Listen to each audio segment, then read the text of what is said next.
What is good, ladies and gentlemen? Ladies and gentlemen, this is the Black Baseball Mixtape podcast. We are live, as you can imagine. It is Thursday, Halloween. Halloween. Never mind the Christmas tree in my background. It's Halloween night. And, ladies and gentlemen, the 2024 baseball season is officially over. Shout out to the Los Angeles Dodgers who took care of business in the Bronx last night. We're going to talk about the series. We're going to talk about the World Series. We're going to talk about what it means to have a 2024 champion in LA. Of course, we're going to talk about all of that. So, with no further ado, as always, let's take care of a little bit of business. The Black Baseball Mixtape is brought to you in partnership with Stilo Sports, the Players Alliance, Herencia 21, Numbers Game Scorecards, and Rebellion Harvest Sunflower Seeds. Those last two, Numbers Game Scorecards and Rebellion Harvest Sunflower Seeds, there is a discount code, Black Baseball Mixtape or BBM. Please use the discount code. Not only are you supporting our partners that make this show possible, but you're also supporting the show directly itself. With that said, we could cue the music right now because there's some LA Dodger fans we're gonna have to bring in real shortly. But first, as always, Play Boys. Yo, what's going on, Cheats? Man, What's can you going believe on, it? big dog? Look, you've been active today, my man. You've been active in the group chat. You've been Oh active man. you've been talking a lot. And Yo, now that this 2024 season is over, there's been a lot of talk, yeah, Flobo. There's been a absolutely. lot Yeah, of talk. How do you absolutely. feel, my man? The season's over. What do you make of the Los Angeles Dodgers world champions? Yo, first things first, shout out to that group chat, man. This thing is legit. No, but The the Dodgers, Discord they is did it, man. dangerous. Yeah, exactly. They did it. Like, look, we talk about who won, what won. It was a team effort. Everyone came through. I mean, you can't knock for a season like that, man. So my hat goes off to them. They just did what they had to do against a Yankees team that was strong on paper, but they shot themselves in the foot. We're going to talk a lot about that, but before we do, we're going to bring in not one but two special guests because they're both Dodger fans. And ladies and gentlemen, if you're joining us tonight is going to be a little bit different. Usually we have a 4 or 5 person panel, and we really rock the whole hour with our panel. Tonight's going to be different. We're going to have a ton of folks dropping in, talking to us about what it means to have the Dodgers as the champions. But with no further ado, we're bringing in two special guests.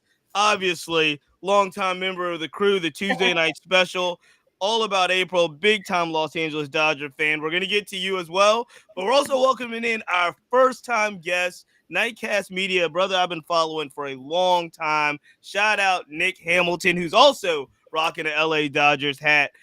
Welcome to the program. I'm excited. I know, look, April, I know you're excited. We're going to start. Look, we're going to get to you. Look, we're going to bookend this. We're going to start with Nick because Nick, first time on, and he's choking right now. Sorry, The Yankees? I was having a Yankee moment. I'm sorry. Right. Oh, Choked up. Don't say it. Don't say it. Nick, damn. we're going to welcome you to the program first time, man. I'm going to ask you, you are in LA. I know you're based there, and I know you're a big baseball fan. What does this mean to have a world champion Los Angeles Dodgers for the 2024 season? What's it mean for the city? What's it mean for the game? I mean, first of all, I'm not a fan. I'm a supporter. But I covered.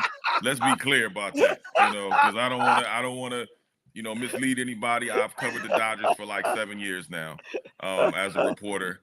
And let me tell you something. The first time I've been able to cover the Dodgers was obviously 2020 during COVID, which unfortunately everybody could not, come out and support because of the restrictions that, thanks Gavin Newsom, were enabling the fan base not to be able to celebrate and support the team the way they wanted to. So this is a lot.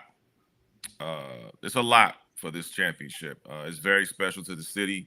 I think the Dodgers, the players, the organization, the fans get a chance now to be able to celebrate the 24 team. And I'm sure they're going to mention the 2020 team at the parade as well, just to kind of give reverence and respect out to that team, because that was also a special team as well.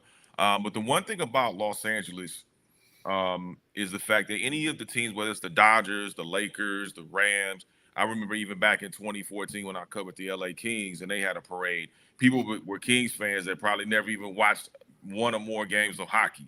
But because it was Mm. an LA thing, it brought together so many, racial groups, gender groups, no matter what your orientation was. If you were from LA and you was rocking with the same team, you struck up conversations with people that you probably wouldn't normally strike up conversations with.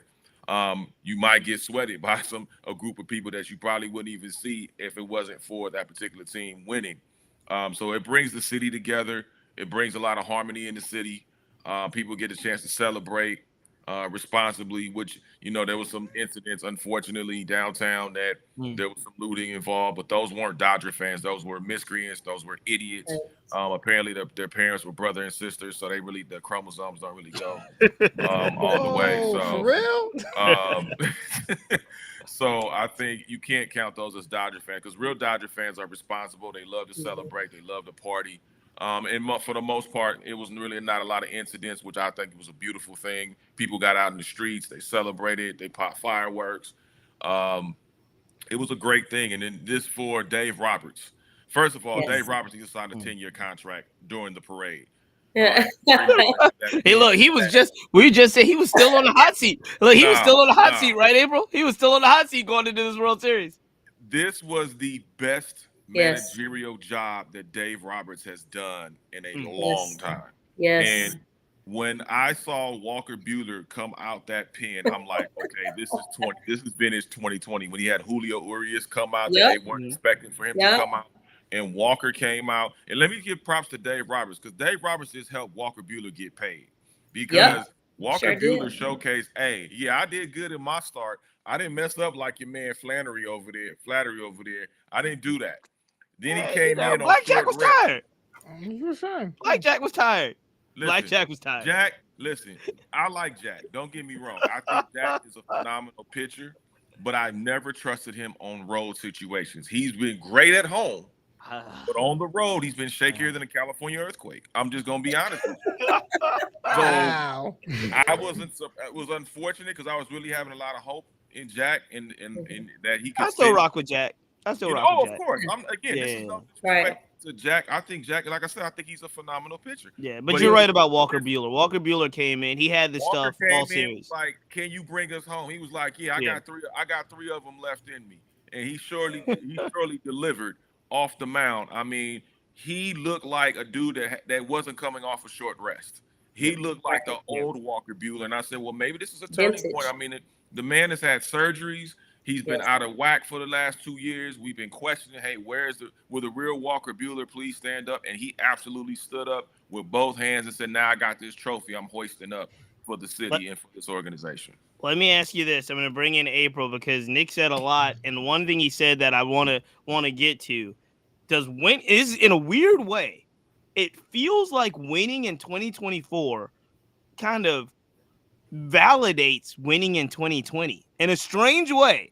It just feels like winning in 2024 validates that championship in 2020. And a lot of people, I mean, in the post-game interview, I think it was Mookie and those guys were saying the guys that were here in 2020, this is also kind of for them because that team never got the respect they deserve. Do you think, April, winning in 2024 validates winning in 2020 or no? I'm going to be honest with y'all. For some people, yes, because we didn't have the parade. It was a shortened season. People criticized the whole way the playoffs went. However, if y'all feel that way about the season, it was easy, anybody could have won, then why your team didn't win? That's honestly how I feel about it. So for me, the validation, I don't feel that it needed to be validated because I've seen the comments from both fans and players. And I just feel like it was a moment for people to be able to have. But as far as the validation, I don't think it's more of a validation as they get a moment to be able to finally celebrate it together. That's how I look at it. I see the celebration, Flo, but I'm going to ask you, though, because I don't think the players would have bought it up instantly if it wasn't in the back of their minds and wanting to feel like, hey, we're a good. So I think Mookie even said that team in 2020 was really good too. We're really good now, and so I feel like there's a little bit more to that You know, and again, obviously, this is a 2024 championship, but it rung out really true after they won that it was like it kind of like we're winning it for both teams. So I'm gonna choose my words carefully. You got two Dodgers fans on the call right now. Right? I mean, I don't want to come after me, but yo, that means baseball is different than any other sport on the planet because of its longevity. You play 162 games Right. regular season plus playoffs, and I'm not taking anything away. The record will state 2020 champions are the Los Angeles Dodgers, but I always think less of the teams that were constructed and the individual awards. When Trevor Bauer has his own problems, like I'm a Cy Young winner, I'm like, yeah, but you did a third of the work. I run 8 miles. I'm not a marathon winner. So to me, it did. To me, a 2024 season did validate that. And I think it matters when people say we have the structure, we have the managerial team, we have the roster, and we went the distance. We went to a very game Padres team. Yeah, my Mets got killed, whatever. But the Padres really tested them in the playoffs, and they went over a Yankees team that shot themselves in the foot, but they went all the way in. They got the championship. Now you can't deny it. Now you can say, okay, look, 2020 was short, but it's not lesser than what you did last night. Yeah, I have to tell. I mean, it was talked about throughout the World Series. You know, if they did win, would this validate the 2020? Do we even, will they even mention about 2020? Do they feel like it's still valid? There was a lot of questions going on through the World Series. I mean, even you listen to some of the conversations when you were in They the press brought it room up. amongst They brought it up. They were the first amongst ones to bring it it up. was the press. It was the press that brought it up. Yes. That's where it originated. I mean, no, and here's the thing that kind of pisses me off a little bit, and really is kind of disrespectful, because first of all, we're going through a global pandemic where people are dying, unfortunately, right? So Major League Baseball did the most responsible thing that they can do. Look, we're going to halt the season, but we got it. Then we have to make these medical measures. I remember sitting in Dodger Stadium, spread out with makeshift crowd noise so they could continue playing these games. And then they had to get shifted. They had to get shifted out to a whole different state where there was no home field advantage. Anytime there's a World Series, both teams have some sort of home field advantage. Neither team had home field advantage. Texas, they had to play in Texas because Texas was an open state at the time. Right. 60 games was not the Dodgers' fault. It wasn't the Tampa Bay Rays' fault. If you're going to blame anybody, you have to look at Major League Baseball. But you can't blame Major League Baseball because they were following safety guidelines. They wanted to make sure that their players were safe enough to be able to play, because if you got a whole crew of sick players, you got no games at all. So to me, that mentally, when you talk to those players, that was a harder stretch to be able to play the playoffs and the World Series away from home, not in front of their fans, and then they can't even celebrate when they do win and make them have a milestone. They haven't won since 1988. The fans can't even celebrate. They can't even put on like what they're going to do on Friday with having a parade. So the same thing with the Lakers. When the Lakers had to go through that bubble, that was the most mentally grinding championship that they probably ever experienced, because you can go nowhere. It's like being locked down. You in lockup. It's like 23-hour lockup. Where are you gonna go? You can't. And they still have to play games and still have to focus on what they need to focus on, which was ultimately winning a championship. And the Dodgers accomplished that in 2020, just like they did in 24. So look, let's bring in our resident player. I see him getting ready. My guy Lewis Brinson in the building. Lou, what's up? How you feeling? How's it going? Welcome to the show, bro. What's going on? All right, Lou, fix your mic. Your mic is still doing the other mic thing that it does. So make sure you're on, and then we'll come back because I do want to ask about that grind. You were playing in 2020, so I want to ask about that. But I got to quit last. I got to look. Sometimes with the pros, you got to make sure they're right. Let me ask you this, Nick, on your way out, because there was a lot of hype. There was a lot of hype about the fact that we had obviously LA and New York. I'm a sucker. I'm extremely pumped that we had these two teams. Extremely pumped that we had Shohei, we had Judge, we had Soto, we had Freddie, we had Mookie, we had Jazz. I thought that this was the absolute best thing possible for baseball, right? You get to the actual games, and I'm going to tell you, the games weren't that great. And especially if you look at last night's game, the deciding game, there was some exciting action, but the Yankees gave up 5 runs in 1 inning because of 3 errors and some questionable decisions. So when you looked at the games being played, this is my question for you, Nick.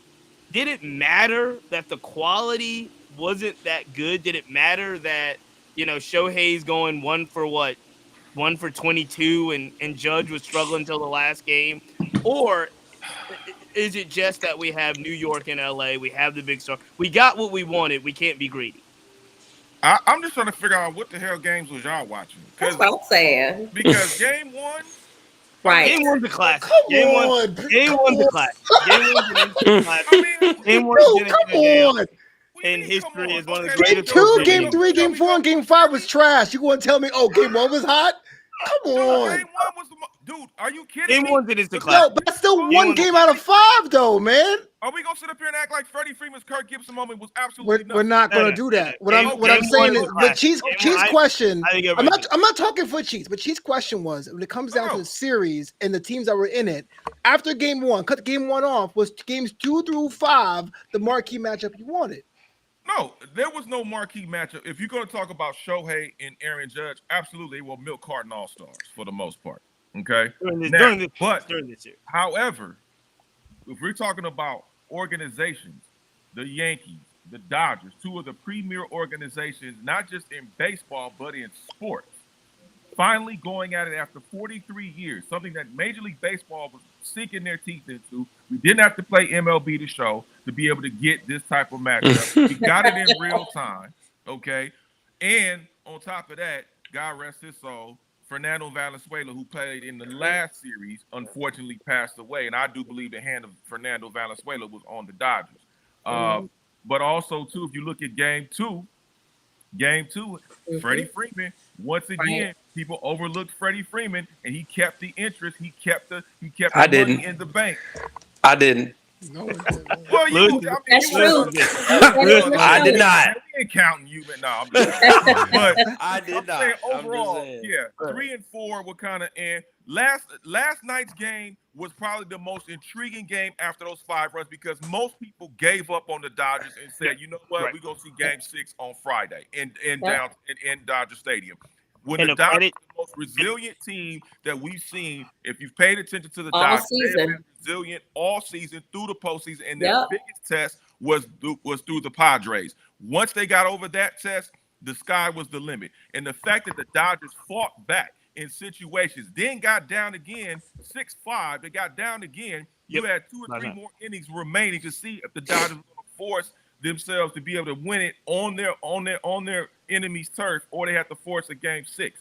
They came back, scored runs when they needed to. Mookie Betts, Teoscar Hernandez, Freddie Freeman almost flew one out if it wasn't for Aaron Judge's 7'12" leaping ability. When you look at the overall game, Game 5 was probably one of the most exciting games because you wondered if the Dodgers were going to be able to make a comeback. And when they started to, the numbers started peaking back up because people started finding out, oh, man, it's 5-2. Okay, it's 5-3. Damn, it's 5-5. Right. And so, to me, the excitement was not just the individual players. And yes, Aaron Judge, Game 4 and Game 5 came alive. And I do think if they would have been able to extend it to a Game 6, we'd have saw more of Aaron Judge. Maybe not so much Shohei Ohtani, but we'd have saw more of Aaron Judge, which we have been waiting on. But the Dodgers as a whole took care of business. And that's what it was about. Now, the promoters promoted Shohei and Aaron Judge. That was the promotion point. And they should have. But they should have. Every absolutely. person in the world would have done that. It was about the teams. It was about whose teams were the strongest.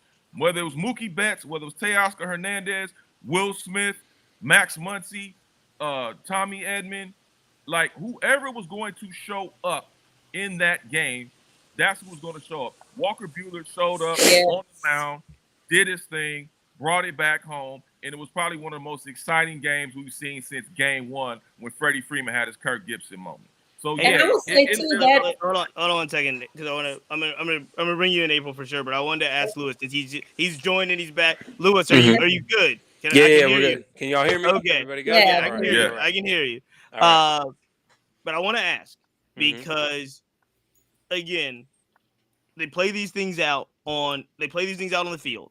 we were able to see it in real time, and it looked as if we were all talking about it. It looked as if they were going to break out the brooms and send these guys home. Obviously, the Yankees get hot during a bullpen game. Mm-hmm. This may sound like a crazy question because the Dodgers just walked through them in 5 games and actually had the big, as Nick mentioned, the come from behind victory. But the Yankees, I will say, and I think Flobo will agree, the Yankees did not play well this whole series. So Thank you. Best series ever. let me ask this, Lewis. And it's a silly question for some, but I'm going to ask you: did the better team win? Yes. Okay.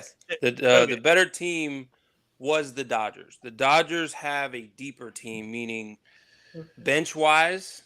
I'm taking the Dodgers bench over the Yankees bench. The Yankees bench had Oswaldo Cabrera, which personally I think he should have played more. That's just my personal preference.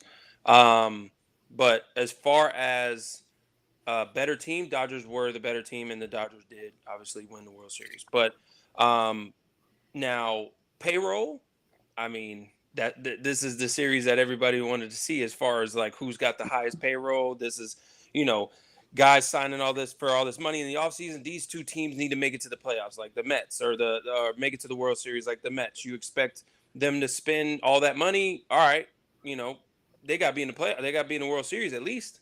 If you're going to spend all that money. But you know what though, I didn't hear too much about payroll. I really because everybody knows about it. Everybody knew. Right. This is the richest and third richest franchise in all of baseball. But we did not hear, and I'm glad about that because I would have been I've been annoyed if I heard about payroll all the time. But I don't think we heard that much about payroll, and I was happy about that. Yeah, exactly, because everybody knew. Yes, this team has a lot of money. Both teams are well off. Both teams' great grandchildren will be fine. So everybody knew about that narrative. Everybody wanted to know, okay, how is Shohei Ohtani going to perform in his first World Series? How is Aaron Judge going to perform? He has been terrible in playoff period. How is he going to bounce back and figure it out? We all knew. So I knew at least Soto was going to do what he needed to do, get on base as much as possible for Aaron Judge to get hot. Freddie Freeman, again, you're right. Everybody knocked off Freddie Freeman just because of his ankle. But I knew as soon as he hit that triple and he was booking it around second, I was like, uh-oh. Because that's his lead leg. That's the leg he plants on. That's the leg he stops on. That's his breaks. And somehow that break, the break that they had before the World Series helped him out. And again, as soon as he hit that triple, and I saw him booking it, because you see Freddie Freeman running fast, and Freddie Freeman is not a particularly fast guy, but he can pick it up and put it down when he needs to. As soon as he hit that triple, I was like, uh-oh. It just showed he was getting so much stronger. And that was he was getting healthier, he was getting stronger. Yeah. April, let me ask you really quick, because we were talking about the big stars, right? And we all know about Shohei, and we all know about Aaron Judge, and obviously we were talking about Freddie, but Stanton had 127,000 postseason home runs this year. Stanton did amazing this year, and Soto was dialed in. I think we both remember before the series we were talking about who had more pressure and who needed to perform better, and everybody agreed. Obviously, it was Judge, and we all agreed that Shohei, based off of the season he had this year, was going to get a pass no matter what, basically, because he went 50-50. Mm-hmm. Down he goes to the World Series. He does not hit. He gets the injury. He got one shoulder. He got one shoulder. We might have bothered him more than we think. He got one shoulder. But here's my question for you, April. Are we are we disappointed? Not disappointed is probably the best word, but it's like, do we even care that Shohei had a bad World Series? Obviously, it would have been better if he had a good one. All right, go ahead. Talk to me about what we're thinking about Shohei right now. Does this even affect anything that Shohei does? Mm-mm. No, and I'm gonna say, watching this team all season, this team has been extremely resilient. And for me, I feel like the Dodgers were battle tested all year with injuries. You've lost the majority of your pitchers. I don't think I realize we're playing with 3 starting pitchers. That's it. That's all we have.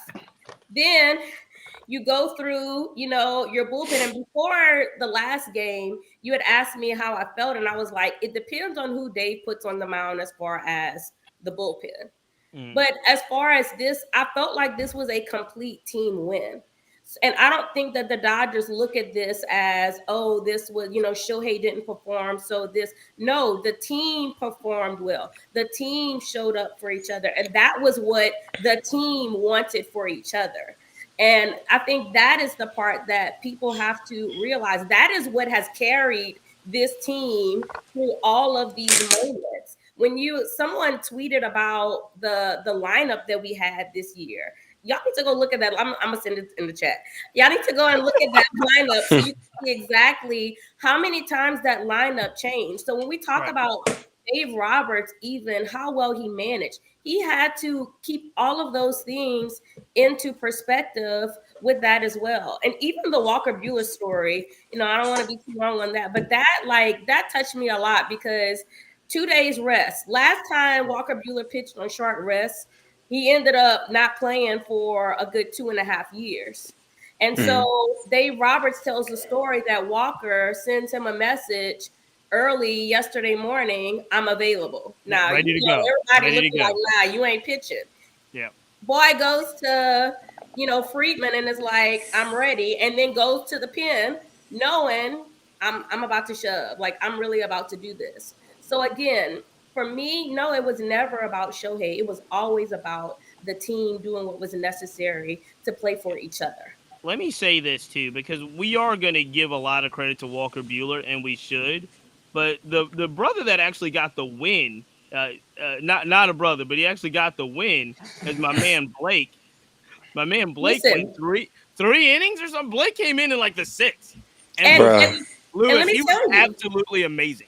Blake also had not played consistently for like 2 years. So this is the first year that Blake has actually played in a long time. And when he came back, I mean, all the Dodger fans are, going crazy about it. But there are so many. And again, the whole team aspect, Will calling well behind the plate, Mookie getting the Sacrifice fly. Yes, the sack fly, like all of that played a role in what we were. And when you ask the guys these questions, their first thing was, I don't care what it is, as long as we win. As long as we were able to get those runs in. That's what we want. And that's why they were the better team. Yeah. Nick, let me ask you this before we get you out of here. Look, it's starting to fill up in the hold room, so we got to get some people out and get some people in. You can stay on. We might bring you back, April. We're definitely going to stay on for a bit. But last question for you, because there is a lot of talk, Nick, about how much of a team this Dodger team was. April just mentioned it. They're playing for each other. They're doing all the little things. Let's look on the other side, because on the other side, we've got major names that we just talked about. We got some pieces that they put in. Jazz came at the trade deadline. Obviously we've got Soto that came at the beginning of the season.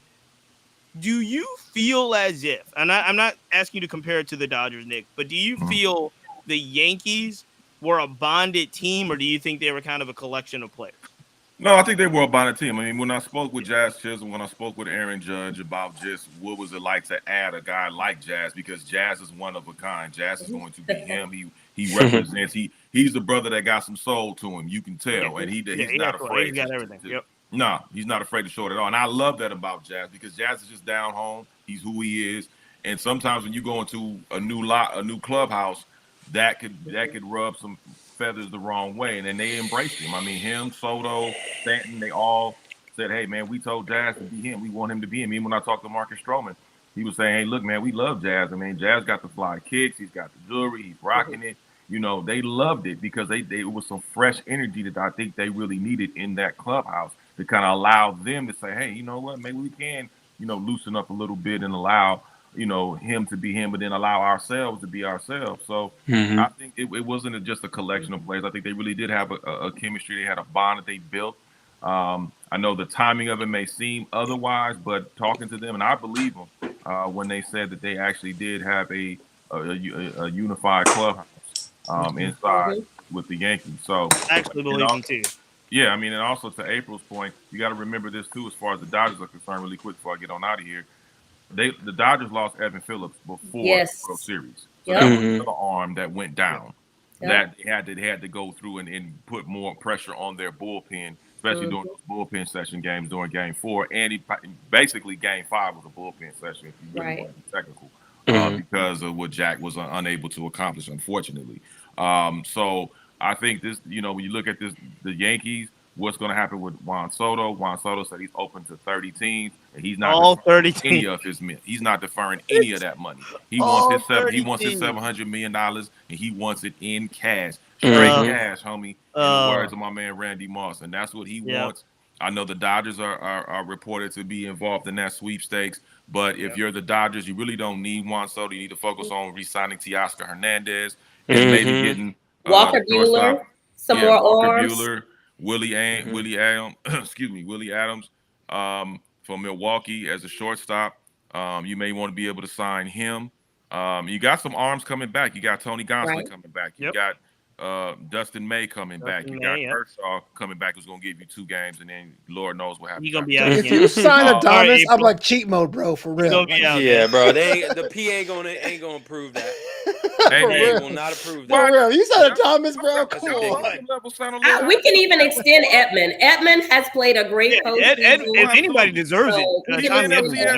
He's the NLCS MVP. You're gonna definitely extend him. I think Walker Buehler's gonna maybe do a 2 and 3 deal where 2 years, the third year probably dual option, just to see where his arm is, to see how much more, and then I'm sure they'll take care of him as well.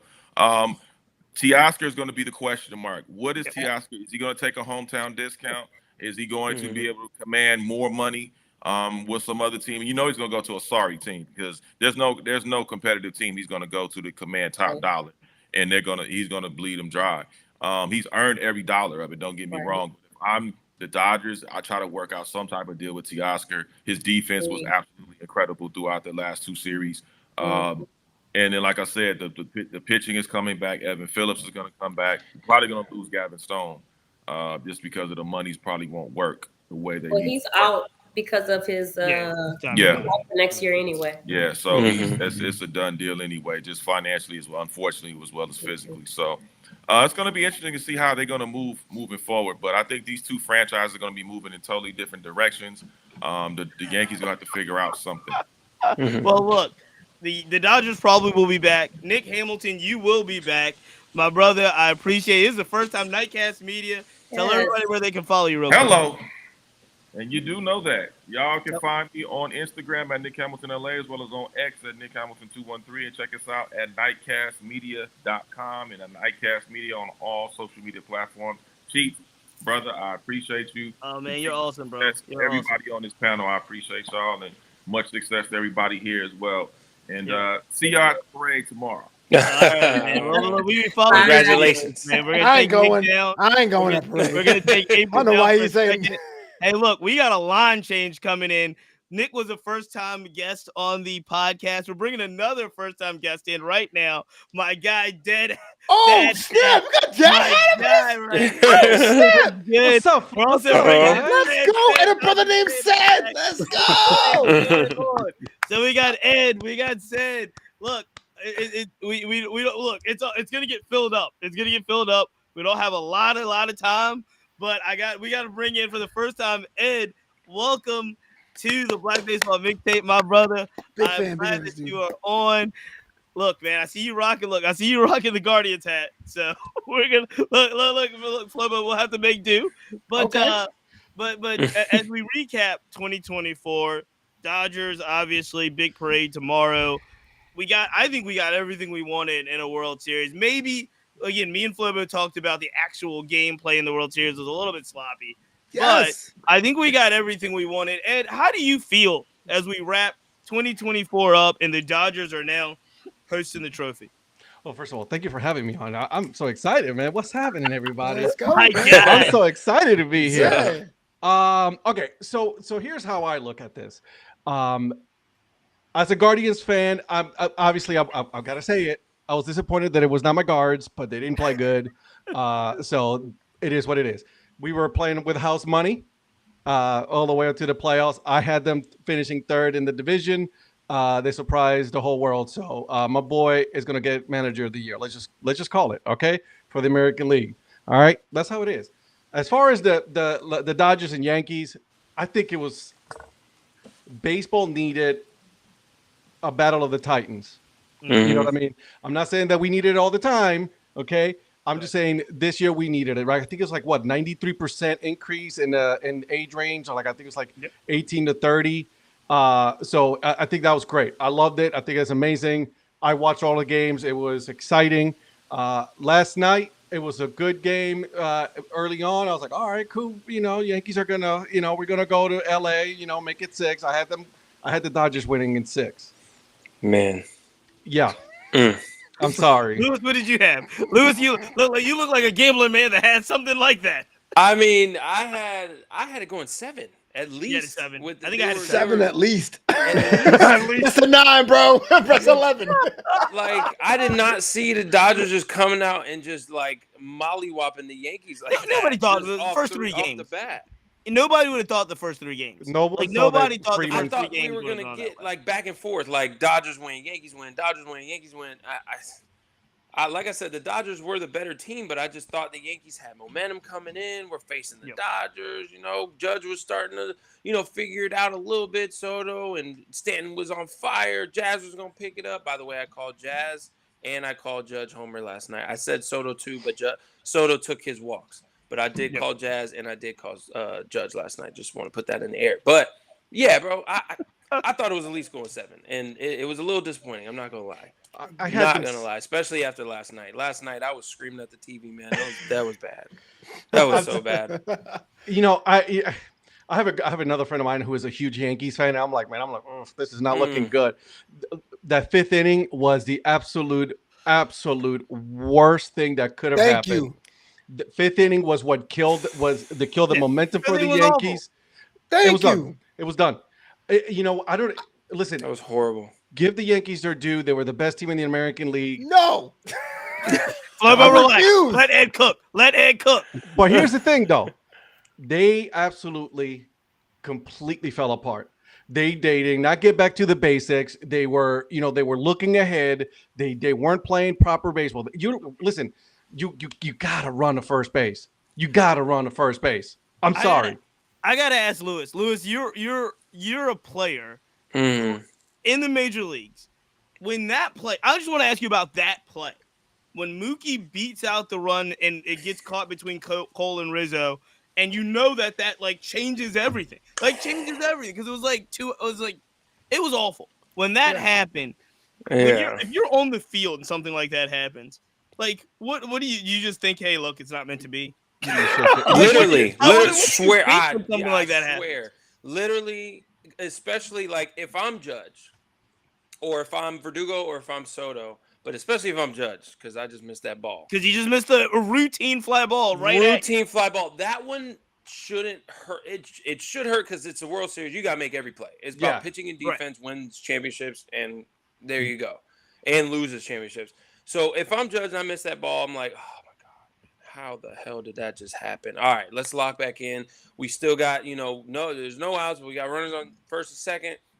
We're still good. Let's get a double play here, strike somebody out. Cole's, he's doing his thing right now. He really didn't. And Cole was cruising until all that happened. But again, his fault. So Judges misses that. Volpe's is a tough play. Should be made by a big league shortstop. And like I said, should be made. But am I the only one that thought Jazz could have caught that? I know it's a bad throw. Listen. Yeah, he could have. Thought Jazz could have caught that. He could have, but at the same time, it's an arrow on Volpe. It's a at Volpe the same error. time, you got to make a good throw right there. That. Absolutely, but you got to make a good throw. You can't bank on Jazz because Jazz has to worry about the runner as well. The runner's keeping his foot on the back. Yeah. So that's a lot to worry about and picking that. Why did you go to second? Why didn't Volpe throw it to second? Because you got to get that lead. You got to get the lead out. That your momentum is taking you to third base. I'm with you. But that's when who was it? My boy Freddie. Puerto Rico. Or no, not Freddie. No. Who hit the ball? Edmund. Tommy Edmund. That's a fast runner. He knows he probably don't. No, but I'm talking about the one who's going from second to third. Oh, that was who is before Edmund? Was that Kike? That was Kike. That was Kike. Kike got it. Kike did his thing. He got in the way. Well, he didn't really get in the way. He did his thing. Yeah. Yeah. So he got in the way of the ball. So it's kind of like I give Chaz a pass on that one. Yeah, You know what I mean? I give Yeah, Jack it was a pass. tough play. It was a bad throw. It was an Yeah. error. But I was watching it with my 10-year-old son, Yeah. and both of us were like, God, he's major league third, Mm. and he's not even a third baseman. We gotta also say that. Like, Yeah, he but plays. Jazz athlete. Let me Jazz let me athlete, bring man. That don't matter. said we got to bring you in here when you're watching the 5th inning because you're no full disclosure. Said's a Dodger fan. Of He's course. a Tiger fan, but he's a Dodger fan. Look at He's Flobo. another one. He's Of another one. course. Y'all When was you're- torturing me with this one. When you see the Yankees get up big, and then you slowly see that 5th inning just unfolding, and then you start to see, like you said, it's 2 runs, then it's 5 runs, then it's like, as soon as they get it 5-5, is everybody thinking, look, Dodgers are going to win this thing? Yep, I did at least. I disagree. Like, so full disclosure, I had another commitment last night, so I couldn't see the full game, but I was following the score, and I was getting pissed off. Like, I actually came into Game 5. I was worried for us in Game 5. I'm not gonna lie. Like, Yeah. I know we used our low leverage arms in Game 4, but I also saw Game 4 as like, what if the Yankees are getting the confidence to hit again? And taking that in the Game 5, and then plus Jack Flaherty is like hit or miss facing teams twice, and yesterday he was a miss, right? So and then my teammates was telling me like, oh, the Dodgers tied it up. Like, no, you're fucking with me, right? Yeah. And it's like, oh, okay, but Mhm. then the Yankees went up by 1, Yes. and I was like, oh. And let's be real. Like, as good as the Dodgers are, like they barely hit over 200 the series. Like, they're a great team. They did just enough to get by, and that's what makes this team. That's gonna make this team so legendary, right? When I started like getting some hope is when we filled the bases with in the 8th inning, and that's what I did see. Bases loaded in the top of the 8th. I'm like, oh, we're gonna convert on this now, and lo and behold, we did. We did the little things right, and that's the difference between the Dodgers and the Yankees in this whole series. It's just That's a good point. being able to do the little things. Yeah. That's a good point. Ed, you've got a podcast that you've got to start at 9:00. So we're gonna get. Look, I'm gonna ask you. Look, we got to have more time, Flo. But we got to have more will. time. Absolutely, we need more We got time. more time for the dad hat.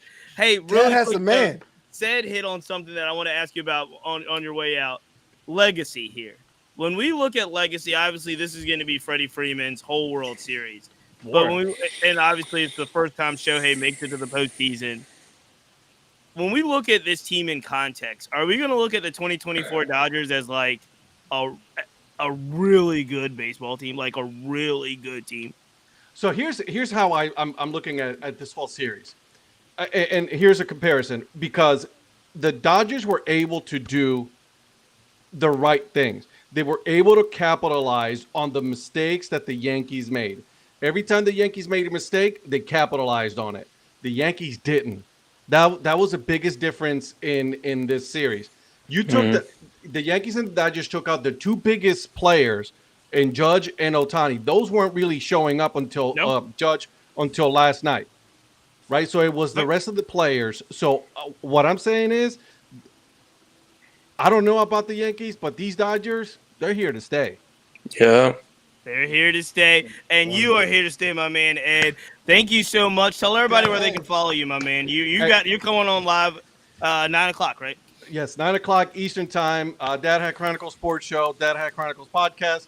I'm on everything. Okay, so the Dad Hat 216. Hit me up. We'll follow each other. Let's talk some baseball. Let's talk some sports, man. Thank you for having me. Let's do this again. Oh, shout out to Puerto We'll Rico do it, too, we'll by the do way. it again. We'll do Yeah. it. Yo, You're yo, on what's the up? season finale extravaganza, so it's hard. It's hard. Yeah. All right, Ed. Shout out. We'll talk to you soon. We're gonna look. We got Ced still. We got Lewis still. We're gonna bring in some more folks. My guy who was Please, no at more the Dodger game. fans. There he is. Clap it up. Oh my God.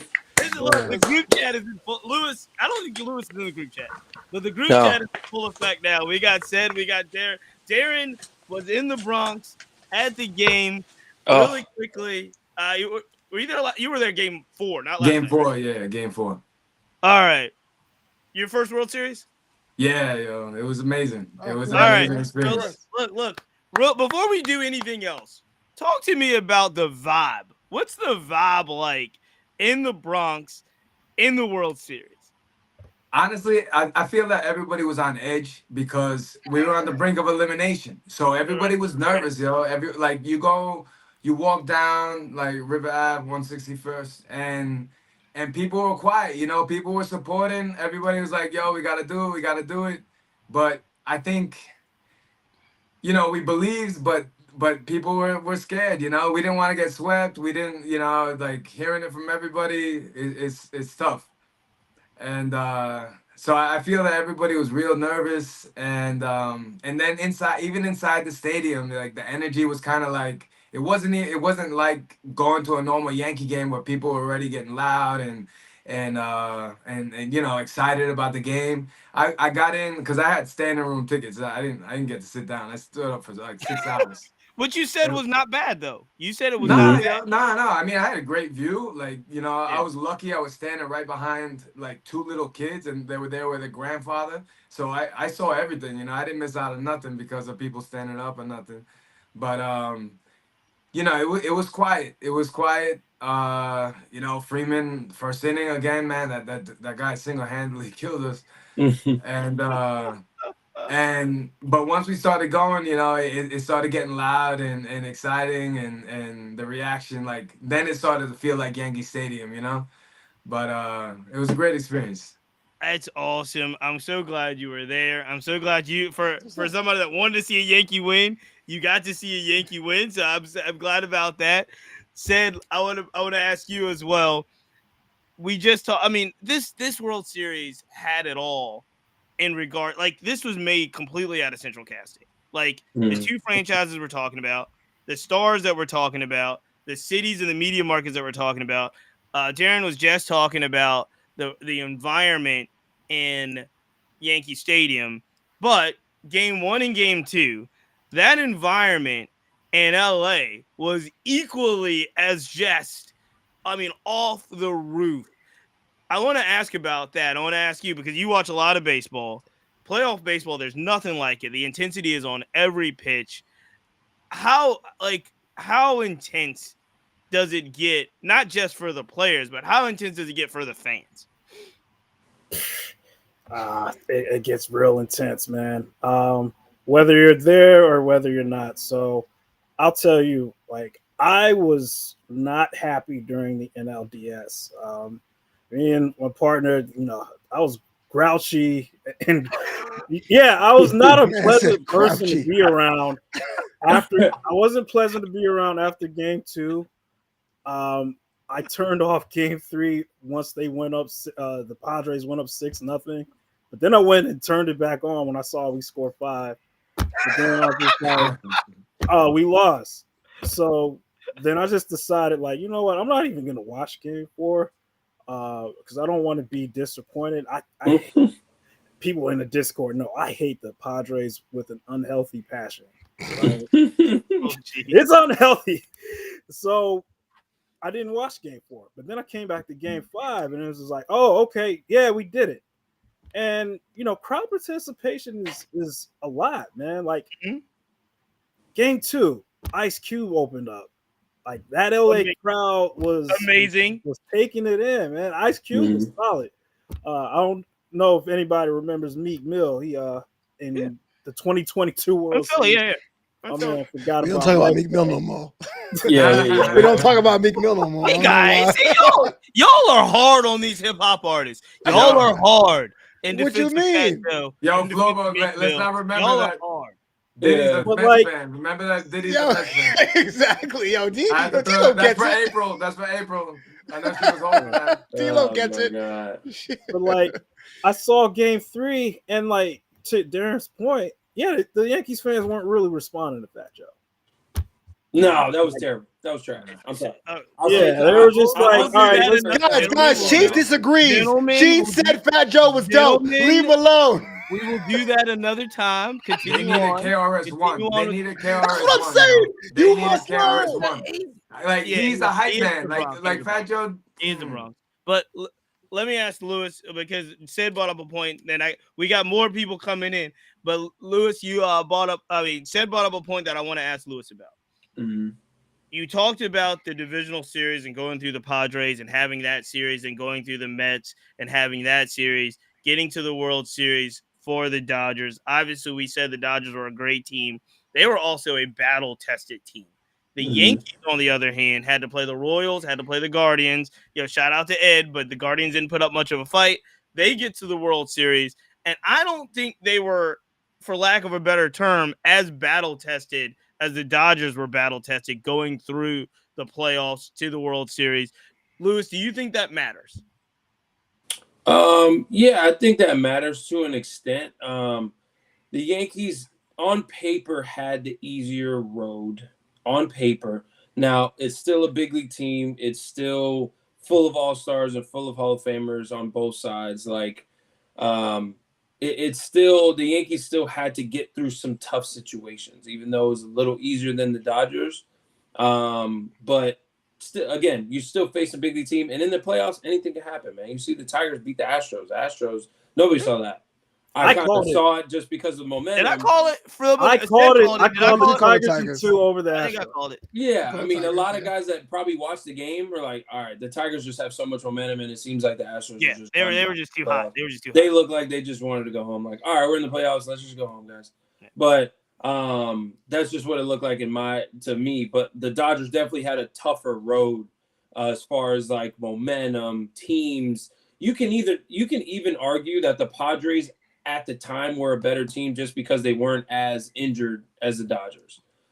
They had everything going their way. They were like, it looked like they weren't scared of the Dodgers anymore. And when little brother ain't scared of big brother no more, anything can happen. And again, in the playoffs, anything can happen. It doesn't matter, who's pitching, who's not playing, who's playing. It doesn't matter in the playoffs. So the Dodgers definitely had a stronger or a harder road getting the World Series, though, for sure. But Darren, that doesn't matter. I think it matters in a sense, though. I was gonna say I saw you shaking your head, Darren, when we were talking about the roads. Do you think the Dodgers getting through a series like that Padres series helped them prepare for everything that was to come moving forward? I think that definitely helped them, like their confidence, right? Because you beat a team, like you go back and forth and battle like that, you're ready, right? You're ready for whatever's next. But I disagree with you saying like the Yankees had the easy road, because Cleveland Guardians had a great record this year. Yeah, I was scared of Cleveland. I was way more scared of Cleveland. Against the Yankees. Yeah, but I was scared of Cleveland. Yeah, the Royals also played against the Yankees very well, like all year. Like they had the Yankees numbers all year, so it was like a mismatch. Like when they got to the playoffs, I tell you what, and I was nervous all playoffs because I knew that the Yankees didn't do well against the Royals. I knew that the Yankees didn't do well against Cleveland, and I to be honest, man, I didn't think we had a chance against the Dodgers. I mean, you got 3 Hall of Famers, and then a lineup of all-stars. I was hoping for the Subway Series, and but I thought that the Mets were gonna beat the Yankees anyway. I mean, they had the Yankees numbers also this year. You know what I mean? And like you guys said it earlier. The Yankees didn't play good fundamentally. Base running was horrible. Their errors, and just making key plays when you had to do it. Like champions ain't built on that. So. Yeah, we don't deserve it, But hey, look, said mentioned it as well. Execution matters, and when the chips were mattering the most, the Dodgers was the team that executed. Like the Dodgers were the team that executed. Because I know. Look, I'm gonna ask you both, and then I'm gonna get you out of here. When you think of what's next for the Dodgers, and I'll ask Sid, what do you think of when you think of what's next for the Dodgers? On X, Darren, what do you think of when you think of what's next for the Yankees? I think obviously the Dodgers have some pieces in place and some pillars in place that should put them back in the postseason next year. The Yankees were not quite sure about. Sid, what do you expect from the Dodgers next year? Just stay healthier. The biggest thing that we need to do is not sign any free agents. Yeah, I mean, we could use a shortstop. I hear us floating around Willie Adames, but our biggest issue is pitching development. Like we sent 12 starters to the injured reserve list. By the time we got to the playoffs, we had 3 starters and we had to lean heavily on our bullpen. And so, I mean, I get it. Pitchers are getting injured more often these days. Mhm. 12 starters, and like some of them were your top prospects. Like that's a systemic failure right there. And so I trust that the Dodgers and Andrew Friedman, they're going to really reevaluate how they're developing pitchers to see and to really troubleshoot like where are all these injuries coming from so that they can be more sustained for future success. Yeah, I'm definitely enjoying it. Like this is the golden era of Dodgers baseball. I know a lot of fan bases can't really say that they've lived through that, but and it's not going to last forever, right? But while it's here, I'm gonna take in every minute of it, like the good, the bad, the ugly.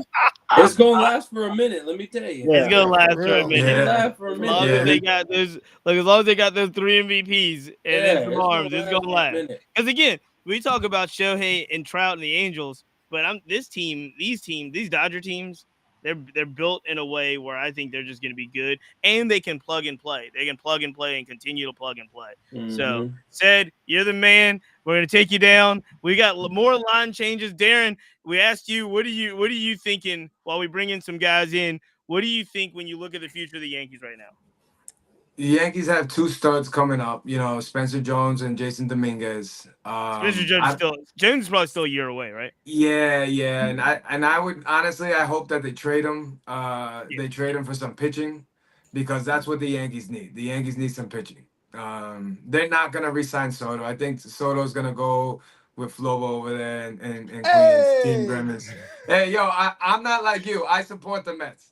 I know Oh, you're you a got Yankee me. I can't even hater. get mad. You got me. You got me. I know you're a Yankee hater, but you know what? I got love for the Mets because they're the working class team. I was born Thank into a you. Yankee family, but I always used to go to Mets games as a kid because we're a working class family. That's all we could afford. The union would give my dad tickets, so we'd go and watch Doc Gooden do his thing. See, But that's piece right there. I like that. So Dominguez, you don't think Soto goes back to the Bronx? nah. Yeah, his demeanor yesterday was This is my last game here was in ugly. Pinstripes. It was ugly, man, and it's disappointing. After having a season of so much fun, his demeanor. I understand you're upset. You just lost the World Series, but it wasn't like the way Verdugo talked about being a Yankee. And Dugo's gonna leave. Because Dominguez is gonna take his place. But Domingo need to work on that defense. Let me tell you. I mean, yeah, He need to work on I'm that glad defense. that He need to do Jason- something about that defense No, before he takes Verdugo's spot. I was I'm gonna just say I'm saying. glad. I mean, that honestly, I hope they Dominguez was not in re-sign the him. series like that. I I hope hope they you guys re-sign him. resign Verdugo too. Yeah, if Soto goes elsewhere, I hope they resign Verdugo. I mean, Chisholm is back. Like that. That was a great. I love him as a Yankee, man, and I think he loves it there too. But hopefully they trade Spencer Jones for some pitching. They have one guy coming up. I forget his name. I think Booker or something like that. It's a guy that they Hey, got from Cleveland. for But somebody, I will say this, Darren, though, for somebody that saw Spencer Jones play a lot this season, saw him play in person, he's got a lot of potential. He's got a yeah, lot of potential. Like I don't know if you can have an outfield with 2 guys that's like 6'7". That's a little ridiculous. But Spencer Jones, for somebody that's seen, James Wood and guys like that come through, Bryce Eldridge for the Giants organization, Spencer Jones is right up there, man. He I don't know if he's still, I think, a year away. Like I'm talking about another year in affiliate baseball before I think you even consider sending him up to the majors. So he's not where Dominguez is, but maybe they trade him, maybe they're not. But whoever lands a Spencer Jones has got a pretty good prospect on the hand. That's all I'm going to say. Absolutely. Yep. I'm afraid of the Joey Gallo comparisons because I fucking hate Wow. Joey Gallo. Wow. Yeah. Say less. Say less. All right, we're going to take you down. We're welcoming in some new guests here. I'm excited, man. I'm excited. Dante and Miles, my guy. What's good, my boy? It's been a while, bro. Seattle All-Star game that I saw you in person, but man, my guy. You're doing a lot of great things. I know you love baseball, so we're gonna talk. And my guy, J.R. Lewis, Black Belt Baseball in the building. Can I hear you? I'm trying to say, welcome to the program, J.R. Can you? I think you might have some audio. Okay, you're on. Can you hear me now? Yeah, Yeah, I can hear you. I can hear Yeah. Dante. We're Fellas, excited Mhm. what's up, about man? this. What's Oh man, up? look, look. It's the end of the season. I'm happy, my brother. I think we got the season that we wanted. I'm gonna ask Dante because I know he tracks a lot of black baseball, like I track black baseball. Mhm. Um, Obviously, we just finished up with the World Series. We had Mookie in the World Series. We had Flaherty in the World Series. We had Judge in the World Series. We had some things going on. Jazz in the World Series. I'm about to say the Oh darkest man yeah, out there. look, no, but you know Jazz. Look, we know Yeah. Jazz. We know Jazz puts on for the Bahamas. So I also like to make sure that I'm shouting out my American-born I feel black you. I feel players you. as I feel well. you. Stanton is I in feel there as you. well. When you look at this World Series, Dante, in regards to culture, we were trying to. We've been having a lot of discussions about this, not just Ice Cube and Fat Joe, but like the fact that they were talking about the World Series on shows like First Take and all the things that we talk about in the barbershop. They were actually having World Series conversations. Do you think this World Series was good for culture, black culture, culture that may not necessarily pay attention to baseball? No, absolutely. And I think this goes back to what one of your previous guests just said when it's like every once in a while we need the two juggernauts to clash so we can get Mhm. those casual fans to come in and watch the game. Before I hopped on here, I was talking to a friend of mine and his wife jumped in the camera and she was like, this World Series was crazy. And like she doesn't know anything about baseball. Right. So no, I think it's really important, especially like you said, with our emphasis being on black baseball players, American born, seeing them on the biggest stage. Even the situation with Mookie, I feel like if there was somebody else different out there, the reaction might have been a little different. Tommy We didn't Pham. Because even they talk about they that. they Boy, could have they could have broke that man. About that. I was really angry because like yo, you could have broke his hand, you could have broke his You wrist, could he have could have fell hurt him. back. Like a lot of Yeah. things could have happened. So like, but just being on that stage and seeing him perform, because he has struggled in the World Series, so seeing him play a little better, that was dope. Zach Flaherty, I wanted to see better from him, especially because he has an opportunity this offseason to make some more money. We'll have to see what he does. But overall, it was great. It was really, really great. I was excited. Unfortunately, I picked the Yankees. I said the Yankees in 6, and I thought they were the ones that could possibly have an exciting 5-game series. Yeah. But I didn't expect Aaron Judge to just, not really be Aaron Judge. And I know he struggles in the postseason, but like I felt like the energy. Because one thing about the World Series in Yankee Stadium, and I don't care anybody if you love baseball, you can feel. It's almost like you can feel the energy in Yankee Stadium in October from your TV screen. It's Right. like Oh, Mhm. Yeah, it yeah, just that's looks true. like it's Facts. electric. And so I'm sitting there and I'm like, okay, he's gonna wake up. He's gonna wake up. And like you said earlier, they were starting to find that confidence. But then when he dropped that fly ball, bro, Ooh, ooh. I, I, It I was speechless. changed the whole thing. It changed the Yeah. whole thing. I want to ask. Let me bring Jr. too, because Jr. is a player as well. Lewis is a player. I want to ask you both. I want to ask you guys both. When you saw that Mookie play, and you saw the fan, not just the fan that was trying to get the baseball, but the other fan that tried to grab Mookie's arm. Again, JR, Bro. I'm gonna start with you, man, brother. Welcome to the program. First time Thank you, on man. the mixtape. Yo, But blessed to be here, man. Fellas, what's up, man? Cheats, but appreciate it. What's Everybody, bro, up? Lou, what up, bro? What What's up? What up? up? What up? bro, What Chilling, up? man. Chilling, What's chilling, up? chilling. I felt it was personal. I felt like I felt like even no matter who you were reading for, you were like, you better not hurt this man. So it's funny you guys say that, right? So being, actually was by the stadium. I was supposed to go to the game last night and I didn't.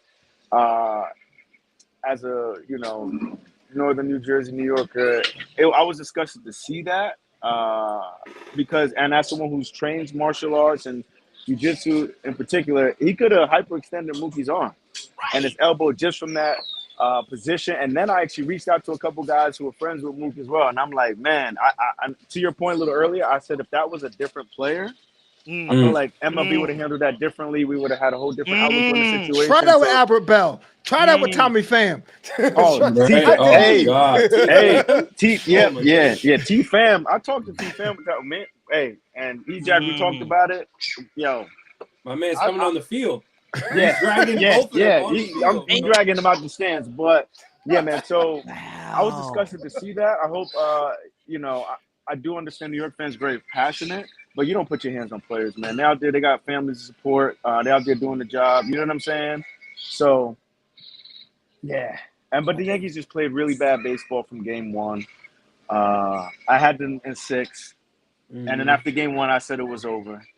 And so Did you I'm at the heartbroken. game after Freddie hit the home run in the 10th? You thought the whole series was over? Oh no! So when I thought it was over, and this is a turning point for me, and I text a lot of people, and you talked about it earlier in Lou, as you know, playing the game, man. It's just little nuances in baseball that you cannot make a mistake, and it just has a trickle effect. Like if you could bounce back from that, it can kind of even things out. But for me, it was when Glaber laid that ball from right field and Ohtani took third. Yeah. To me, I just said that it just. I said the Yankees aren't coming back from that, and then they just didn't do enough, right? Like obviously Judge, who's a obviously generational player, he didn't perform the way you would like him to. Jazz started putting on right the last 2 games of the series, but just Volpe, he was hitting the ball, but they weren't getting clutch hits, man. They weren't doing little things right. They weren't playing fundamental baseball. So to me, that was a turning point in the series, and I was right. Dante, let me ask you this, because we were talking about the intensity of playoff baseball, especially in Yankee Stadium. You can kind of feel it through the screen. You can see everything that's happening. We all live. Look, I'm old enough. I don't know about all of y'all, but I'm old enough to live through when A-Rod was struggling in the playoffs, in those pinstripes, and it didn't matter if the team won because A-Rod was sucking, right? Now here's the thing: the Yankees didn't win, but the weight that has to be on Aaron Judge, like the weight, because again, it's one thing it's one thing to not play well, but to beat Aaron Judge, he finally gets over the hump, gets the Yankees to the World Series. He's the man, and to struggle as much as he had, obviously none of the Yankees can live this series down. But is there does a series like this? Do you think it weighs on an Aaron Judge, even if he gets back to the postseason, even if he gets back to the World Series? Is it something that's going to stick with him until he actually has his?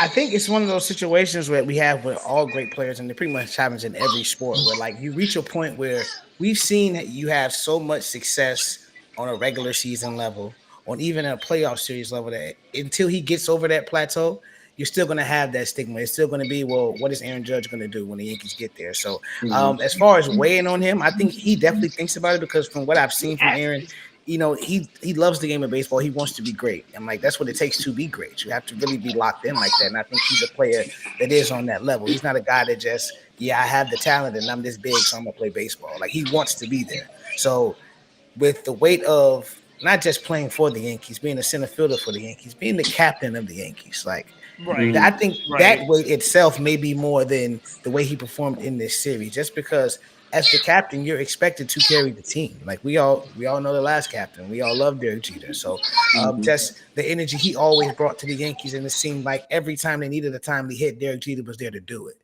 Yep. So I think that weight will be there, but for Aaron, I don't think he can't allow it to weigh him down, because I think once you do that and then you continue to just be tense, he has to go out there and play his game, because it was at a point where it looked like, I'm not gonna say he forgot how to hit, but like, especially like, I think they posted it. There was a point where he had swung and missed at 21 of 24 sliders, and I'm like, yo, this is nuts. So the weight is there, and I just think for him as a player, you're gonna feel it, but you can't just dwell on it, because especially with baseball, it's not like the NFL where it's 16 games. He has to come back next year for 162 plus whatever they do in the postseason. So, you know, the weight is there, but you can't dwell on that. You can't, as much as people want you to. Yeah. Flobo, this is the perfect question for you, Flobo. Yes, sir. Aaron Judge hits 75 home runs next year. Does it matter when they hit the postseason? Does it matter? Nope. If No.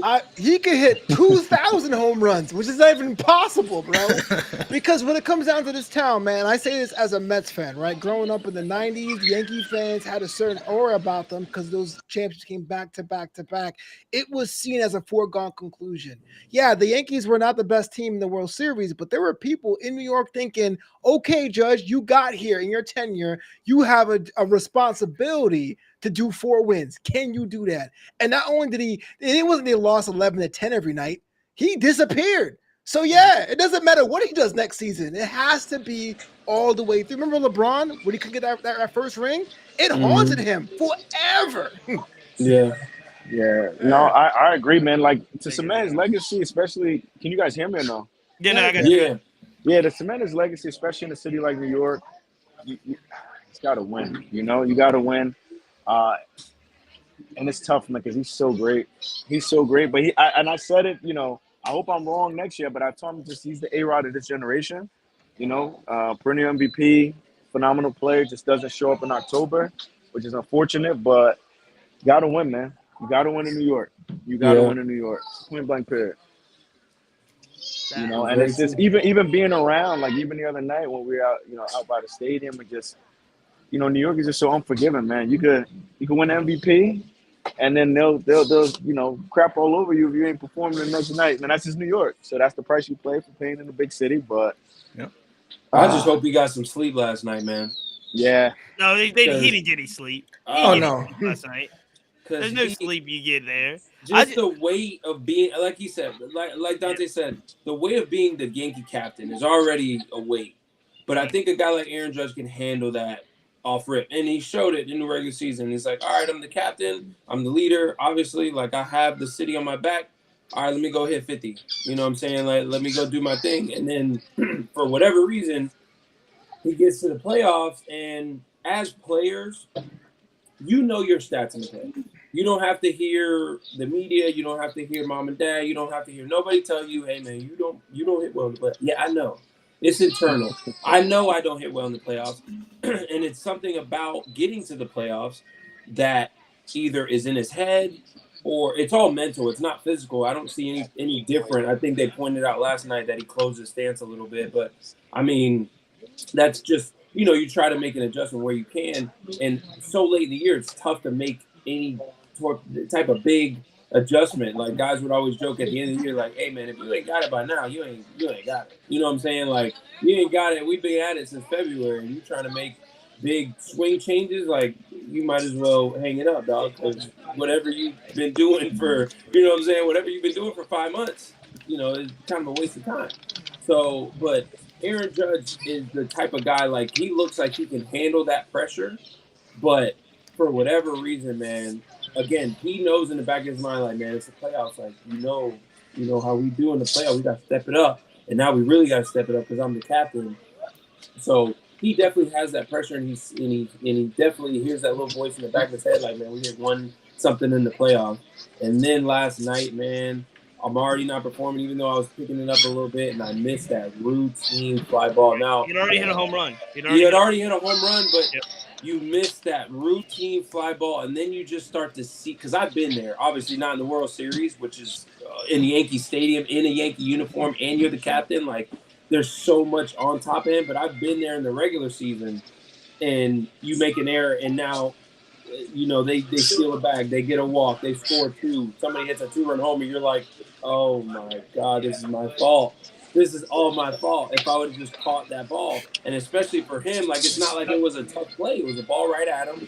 Definitely should have caught it. That was a routine play. Yeah. Routine fly ball, you know, definitely should have caught it. But my thing is, he should have caught that ball, but Garrett Cole's got to get the first base. He's got to get to first base. He's got to get to first base. That play will be the play that goes – the play that's going to get replayed is Mookie Betts beating out that run and Rizzo and Cole getting crossed up. Dante, let me ask you, because again, hey, winners get to write history. To the victor goes the spoils.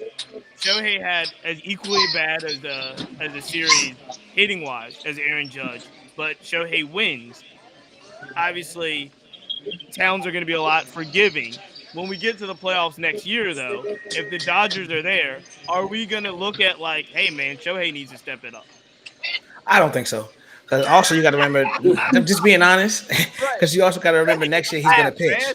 So Yeah. like Yep. it's gonna be a whole different beast next season. Like when he's back on the mound, and especially with the Dodgers because and I got to tip my cap to Dave Roberts because they had a lot of injuries to pitch to that pitching staff, man. And so that's always been the knock. People have said when he ran out of pitches against Texas, like oh man, that could have been a worse series if they won. And like it's like the criticism has always been there. So for him to maneuver like this, and then next year, oh yeah, by the way, you get Shohei back. Oh, the way Glasnow will be back. Like they'll have loaded that. I don't know if you guys saw it, but right after they won, Corbin Burns retweeted it and put the eye emoji. Yeah, I saw that. I didn't see that. Oh, As an no. Orioles fan, I was. No, I did not. Yeah. See that. Hey. Nah, but I don't like that. I don't like that. Hey, What you like? Not Corbin just Burns 'cause need to get over to the not just Yankees and 'cause stop I'm an playing. Orioles fan. Not just because I'm an Orioles fan, and we are a good squad. But I get it. He was a rent pitcher. He was a rent ace for a season. Yeah. He got us to the playoffs. But yeah, he's already looking at other teams. He didn't do what Soto did. Which you know what? I'm not as mad at Soto for saying, "Hey, all 30 teams. I'm gonna listen to everybody. Open your purse strings up." And you know what? I still think he resigns in the Bronx. I do. I do too. I You think should. Soto goes back to the Bronx. But the I whole do too. Corbin Burns looking over at the Dodgers like, "Hey guys," I don't like it. I don't Can like you not? blame him? Why Why not? not? Can you blame Why him? not? Why not? Though? Yeah. Why Orioles not? don't win a game. Yankees go over to the World Series. Why not? Why not? And I mean, the new owners hopefully do their job in Baltimore. But if not, hey, listen, give me my bag. I want to win. Look, I can't blame him. Cheese I don't He ain't even gonna know. win it in Baltimore. Best of No, both sorry. worlds. Whoa. He's not. He's not. Let's put the pause button on. Hey, All right, pauses, all play. All play. The Orioles Ain't have going the to. ability to Ain't win. going to. They have the They do, ability but to win they the World didn't Series. make the. So we If were we talking think the about Mets it. can win the World Series, we think the Orioles can win the World The Series. Orioles Oh, cannot. man. They cannot. Absolutely. Yeah, I don't know about that Absolutely. one. Lewis, I see you looking. Can the Orioles win the World Series? No. I think they can, man. Don't lie now. Hey, We're listen, 3 days they from can church. make it. Don't They'll lie. make it We're 3 deep- days they'll from church. make it Don't deep lie. in the playoffs. They'll make it deep in the playoffs, but y'all need some help. Yeah, need and Corbin experience. Burns is that I'm type of help. about that to we say, but need. you see the hat, man. I can offer you Garrett Crochet if you got a couple prospects. We need to send take back my somebody. way. Socks. Oh, We need to God. take- Congratulations, though, because For what? that hat you have on there, in Major League Baseball increased their black manager profile by 100% yesterday. There we go. Will By, Venable. hiring Will Venable. Venable. Yo, And now, look, it was only Dusty and Doc, right? And then Dusty Yeah. retires, so it's only Doc. And now Will Venable is a black manager with Doc Roberts. So, hey, look, Major League Baseball, we're slowly but surely. Two out of Now we 30. got two. Yeah. Oh, Now we got man. two. We got two. So, hey, look, this has been a great, I think, season overall. There are a lot of different storylines, a lot of different plots. Dante, I'm looking at your hat and I'm thinking good and bad storylines and storyline plots. Yeah. But I just want to ask, because we're coming up a little bit past the hour now. When you guys look back at 2023, to me, this felt like a year. Now, and again, this is different for us because we love baseball. We love black baseball. We're talking a lot about black baseball. But this year, and it could be just because of the platform. It could be anything. You guys have platforms. It could be that. But this was a year that felt like more people wanted to talk about black kids playing baseball than ever before. I had more conversations with black families and black kids about baseball than I ever had before. I'm going to start with you, JR. Do you feel, you've been doing this for a while now, do you feel like something is changing when we talk about black kids and playing baseball? I do. I do love what like the player lines is doing. I do like certain initiatives that MLB is doing. However, I do think there's more that can be done. Just to make it, and the biggest thing I know CC talks about it, right, is just cost effectiveness. Baseball is a very expensive sport. And unfortunately, if we're trying to hit a certain demographic, right, just making the game a little more affordable. And I like what MLB is doing too in terms of implementing things like the pitch clock, making the game faster, fun. letting guys express themselves, I think, is a huge part. So, again, to answer your question again, I do, but I think there's more that can be done. Dante, what do you think? You're in a media space, like we're in a media space. Do you have more conversations about black baseball now, or do you feel like anything's changing? I feel like it's changing. It's slow, slow but steady. And then also, when you talk to some of the older journalists who have been doing it for a while, they're still kind of bitter about it because they were there when the numbers were high, and they seen how a lot of the resources that used to go to our community to, promote kids playing baseball now go other places. And one of the big things we never talk about, but obviously, the way basketball was marketed to our community, the way other sports were, like you said, easily accessible. That changed it a lot. But like I agree, you have seen more. You see more black players in college. A friend of mine, her son plays football and he's really good. And he told her, "Mom, I want to play baseball." Like, so you do have the conversation being started. But I think I agree. It's a lot of work we have to do because I mean the talent is there, and we all know the talent is there. And it's just about reaching those kids and getting them to play and keep playing because even the ones that are good, they'll play for a while and then they'll drift off to football or basketball. They get, tell them you have to pick a choice. I know it was interesting because we used to all play multiple sports. Like I played baseball and basketball until I stopped. And once all my friends kept getting taller and I didn't, I said, okay, I'm gonna stick with baseball. But we played multiple sports. That was the thing to do. But now with so much, specialized training and we're gonna stop you at 12 and you go over here and it's the only sport you play. We have to, get that excitement. And so, like you said, adding the pitch clock, adding more excitement to the game has definitely helped. But I mean, the work still needs to be done. So I always marvel about the things that happen on the field and the things that happen off the field. And I'm one because I really believe in I believe in hype's not the best word, buzz might not be the best word, but I definitely believe in momentum. And I'm less concerned about things that happen on the field as much as I am about things that can happen that can get our communities talking about the game. Our communities talking. So I'm the guy that was like, yo, when Dion was doing the Deion Sanders baseball football ads or Bo Jackson were doing those, when we were going to school, we weren't talking about a pitch clock, but we were talking about, did you see the Griffies got released? Things that it really impacted culture to the point where, and that's where I still feel like we have some room. I think we're getting better, but I think we have some room. And I'm going to bring Lewis in here on the last question before we really close it down. Is there ways that baseball can hit black culture? And I don't, does it make sense when I tell you, I don't think it's the pitch clock. I don't think it's it could be the way, think about the way Nike ultimately marketed Michael Jordan and made Jordan synonymous with Nike. Is there a way we could make an Aaron Judge or a Mookie Betts synonymous with something that brings culture into the zeitgeist of making it more popular for our community? Right. So I got a couple points. So you bring up Jordan. Obviously, you got 3 black players with Jordan. I think Jazz being one of them is going to have to be the leader of that. And I say that because Mookie and Aaron Judge, and this is just being real, Mookie and Aaron Judge are more cookie cutter what baseball players are supposed to be. Jazz is not.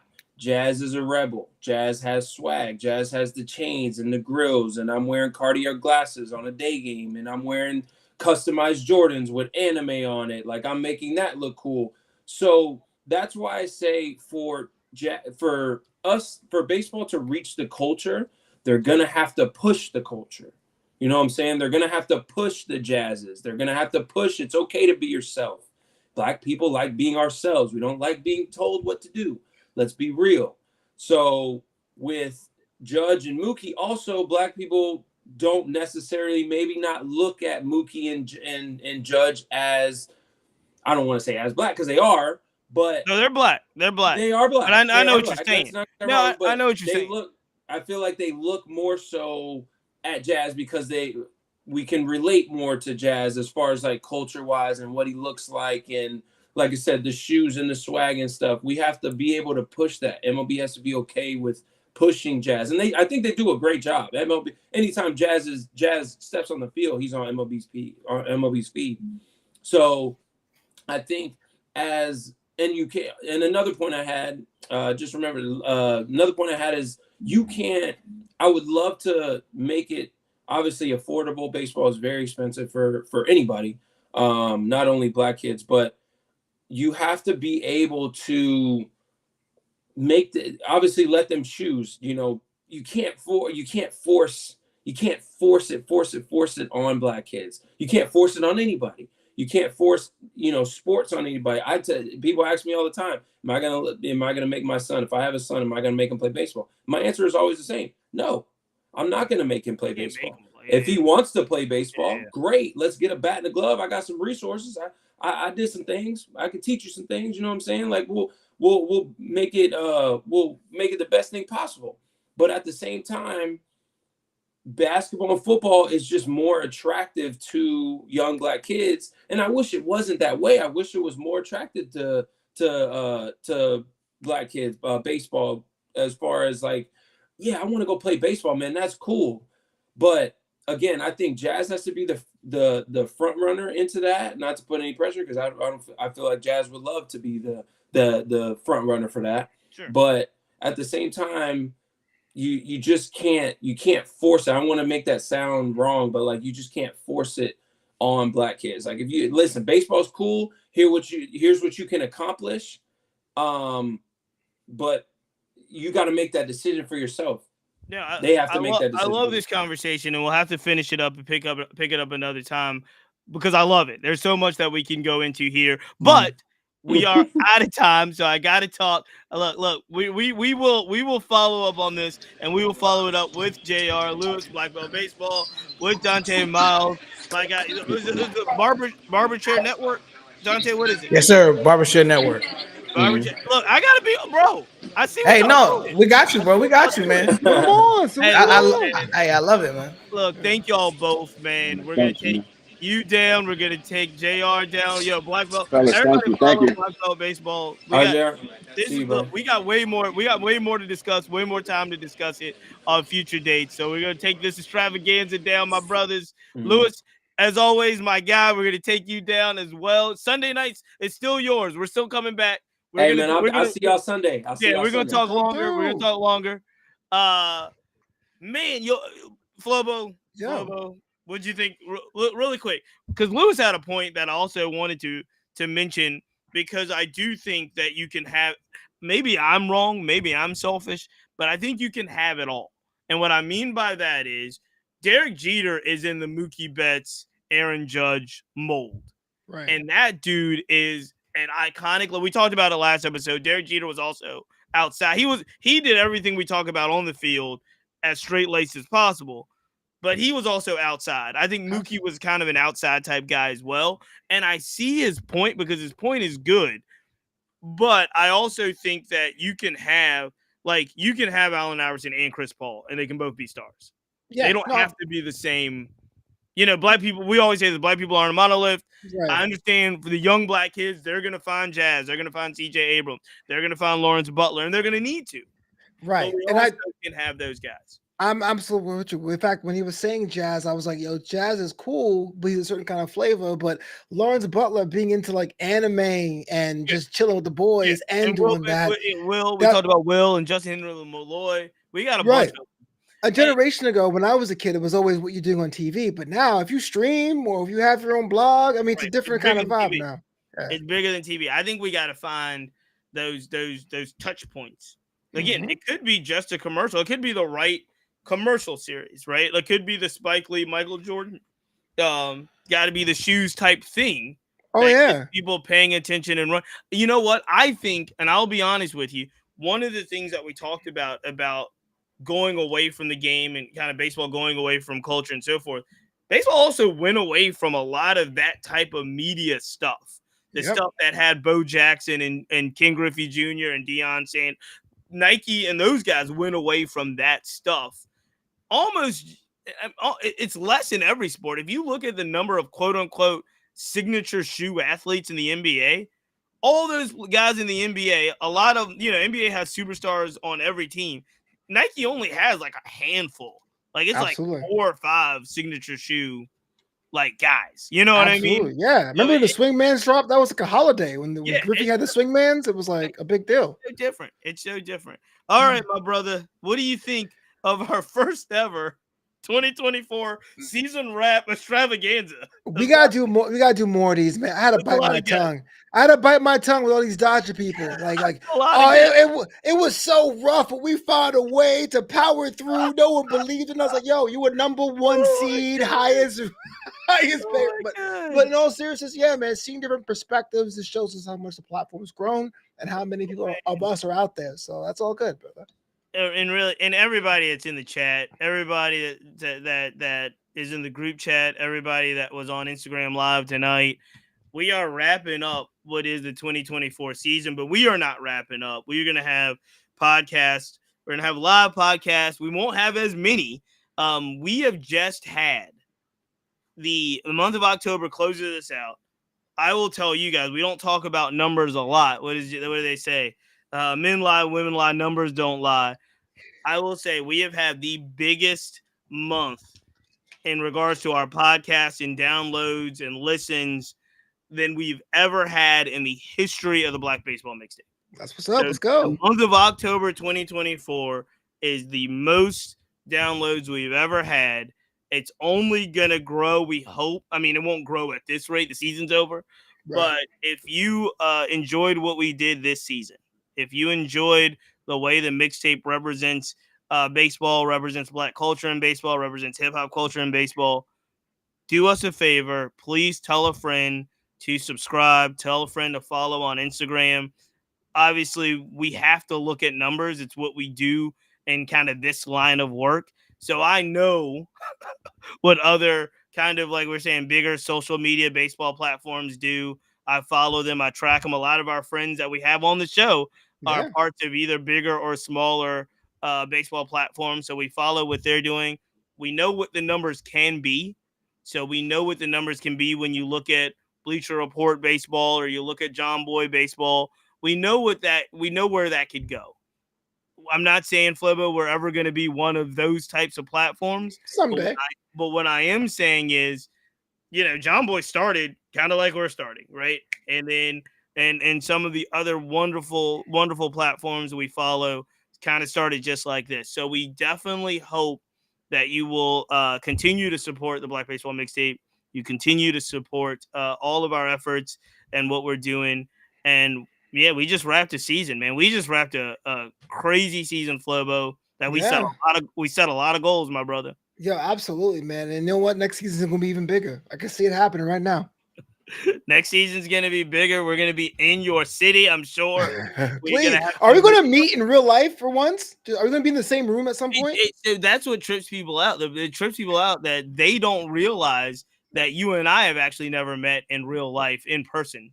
Yet, I've met April, I've met Malik, I've met Sid, I've met Darren, I've met a whole bunch of. It's because you didn't go to Cooperstown, my guy. I'm sorry. I went in January. I was like, I come back. Right, it's hard to get there. So, hey, look, I met JR. I met a lot of those guys. Lewis, I met them all in person. All right, so it's on me. It's on me. So maybe it's a thing where, and I was supposed to go to LA this year, and I didn't go. Yeah. So what's up? But maybe it's one of those things like a Seinfeld joke. Like maybe we should not. Look, am I going to do this? Hold on, real quick. We are wrapping the whole program. Snap. Let me get the light on. Source Magazine, Shabiala. Peace.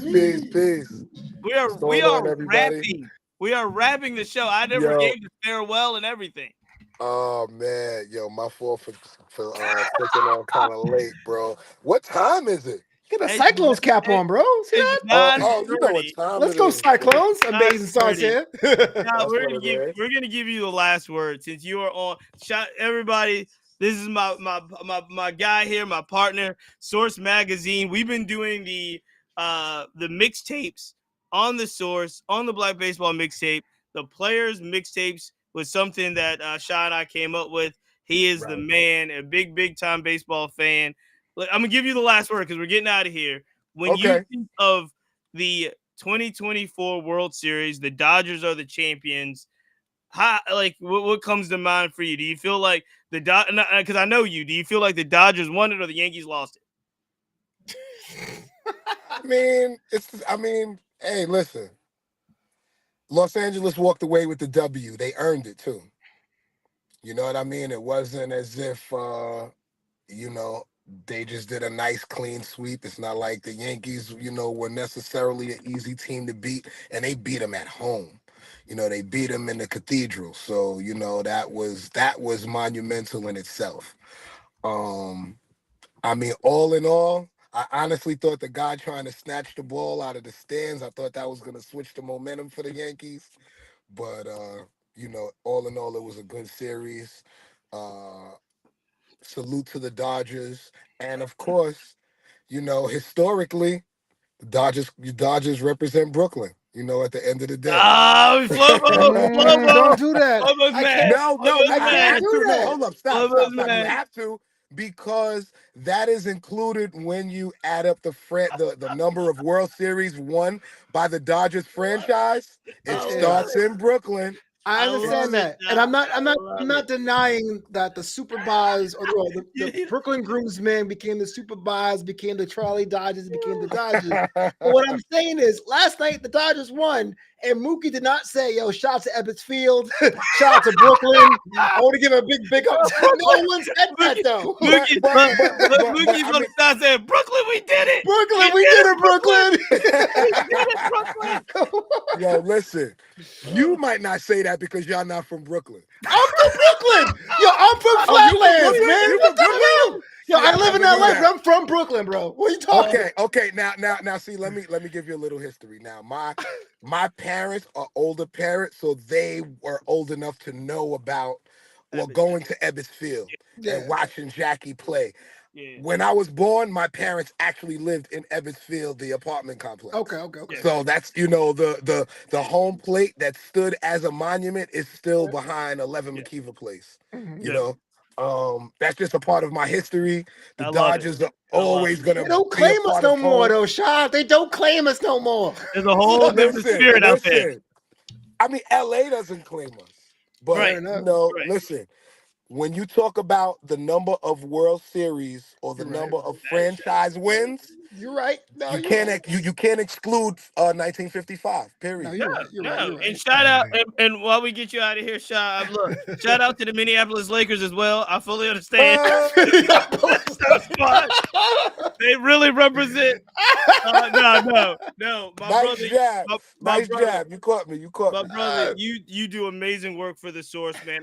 I'm so glad when we were able to talk earlier this year and just talk about an element of baseball and Black culture and putting it on a platform as legendary as the Source magazine.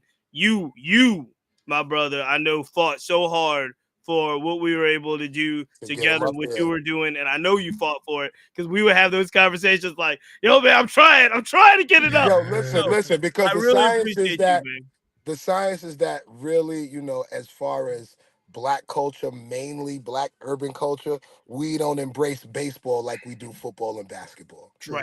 And, quiet is kept. Most of those people don't want to admit they play Little League baseball. You know what I'm saying? They'll admit it. Y'all play baseball. They just won't claim it like we claim it. Right. Exactly. So, I mean, salute to you, Cheats, for Black Baseball Mixtape, making it a platform not only for people who enjoy baseball, but people who enjoy Black culture and, can appreciate, that aspect of baseball that only you bring. You and Flobo, y'all been doing it, bro. Thank you. Appreciate you. I mean, listen, I salute y'all brothers, man. Just keep it moving. I'm always going to be there, pushing y'all up. Salute, next year, let's start getting some we gotta get Lindor. Listen. Yeah. Put it in my ear. He said, "Yo, I got Lindor. I got Santana." And I'm like, all right. He's like, "Yo, these guys are slow. They telling me." I'm like, all right. We still gonna do it, Sha. Yo, 2025. We for sure. We out. We gotta take them down. Yeah. He said, "If I'm from Brooklyn, I'm from Brooklyn. My parents live in Brooklyn, man. I love we are way over. We are way over. We will Shout out be to back Bill. though. The season's over. We are not done. We will be back on the podcast as we move forward. We're getting obviously we got to do more of these live joints. The lives have been a really, really big success. So again, thank everybody. Flobo, we got to get out of here. Ladies and gentlemen, we got to thank our sponsors. Stilo Sports, the Players Alliance, Herencia 21, Numbers Game Scorecards, and Rebellion Harvest Sunflower Seeds. Make sure you follow them. Promo code. Hey, this has been an amazing season 2024. This has been an amazing podcast.